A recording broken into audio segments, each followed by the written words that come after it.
নমস্কার, কেমন আছেন সবাই? আমি মৌ, অরুণজনী ব্লগে সবাইকে স্বাগত জানাই। আশা করছি সবাই খুব খুব ভালো আছে। আমরাও ভালো আছি। তো আজ রবিবার, এই দেখুন চিকুও ছাদে চলে এসেছে আমাদের সাথে। তো এখানে আমার একটা হল্লাবাটি হয়ে গিয়েছে। ও বাড়ি থাকতে আমার হল্লাবাটি একটা আছে, আর এখানেও একটা, এই দেখুন হল্লাবাটি। সব পুচকুকে নিয়ে আজকে আমাদের পিকনিক হবে, আলু কাবলি পিকনিক।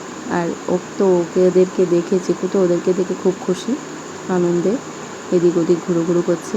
আর আমাদের ছাদে খেজুরের আঁটি ভর্তি, সেগুলোই ধরার জন্য উঠলে পাগল হয়ে যায় উপরে আসলে।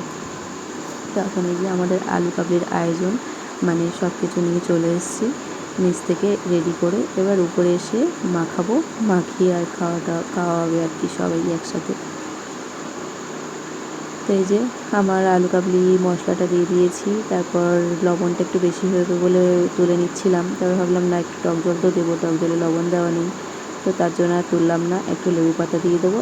আর আমাদের এই তেঁতুল জল, দেখলে না জিভ থেকে জল চলে আসে।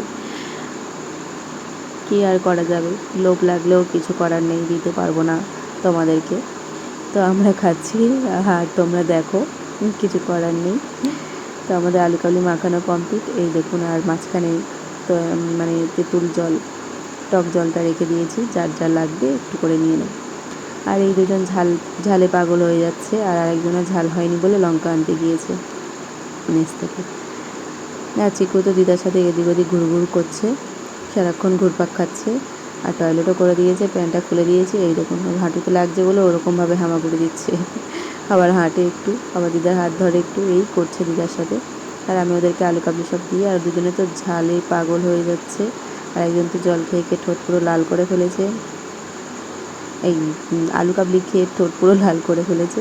আর সেই দেখুন খাওয়ার পরে, আর মানে অনুরাগ বললো যে, ওর নাম ভালো নাম অনুরাগ, সবাই গুড্ডু বলেই ডাকি। দেখ গুড্ডু বলে যে আমি পাতাটা চাটবো, কলা পাতাটা। আমরা কলা পাতা নিয়ে এসেছি আলু কাবলি খাওয়ার জন্য, তো কলা পাতাটা চাটবো। তাও চাটছে, আর আরেকজন এরকম কাঁচা লঙ্কা নিয়ে বসে পড়েছে আলু কাবলির সাথে। আলু কাবলিতে ঝাল হয়নি বলে একটু ঝাল কম দিয়েছি, কারণ ওরা খাবে বলে, ওই জন্য। বাচ্চা তো সব কোথায় ঝাল বেশি দিয়ে আর লাস্টে খেতে পারবে না, তাহলে বেকার হয়ে যাবে। তো যাই হোক, চলো আমরাও খেয়ে নিই। বেশ মজাও হচ্ছে, অনেকদিন পরে আলু কাবলি বানিয়েছি, এখন টক জল নিয়ে কাড়াকাড়ি হচ্ছে।